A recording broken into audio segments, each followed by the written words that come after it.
যুবক রুটি বিক্রেতা, সে রুটি বিক্রি করে, চুলার মধ্যে রুটি সেকে, সে যে সালাম দিল আসসালামু আলাইকুম, যুবক বলে ওয়ালাইকুম আসসালাম।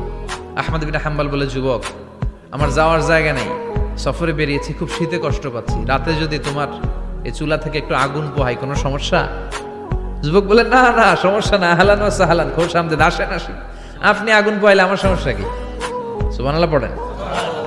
আল্লাহ শুকরিয়া করে উনি বসলেন আর আগুন পোহাচ্ছেন, আর খেয়াল করলেন যুবক রুটি বানায় আর পরে আস্তাগফিরুল্লাহ, রুটির দলা বানায় পরে আস্তাগফিরুল্লাহ, খামির বানায় আর পরে আস্তাগফিরুল্লাহ, রুটি নিয়ে উনুনের ভিতরে চুলার ভিতরে সেকা দেয় আর পরে আস্তাগফিরুল্লাহ, দোকানদারের কাছে কেউ আসলেই সে রুটি দেয় আর পরে আস্তাগফিরুল্লাহ, ক্রেতার কাছ থেকে টাকা নিয়ে ক্যাশ বক্সে রাখে আর কি পড়ে, আবার রুটি বানানো শুরু করে আর কি পড়ে, খালি এইটাই পড়তেছে। ইমাম আহমদ ইবনে হাম্বল তো অবাক, কিরে এটা আবার কেমন যুবক, খালি আস্তাগফিরুল্লাহ।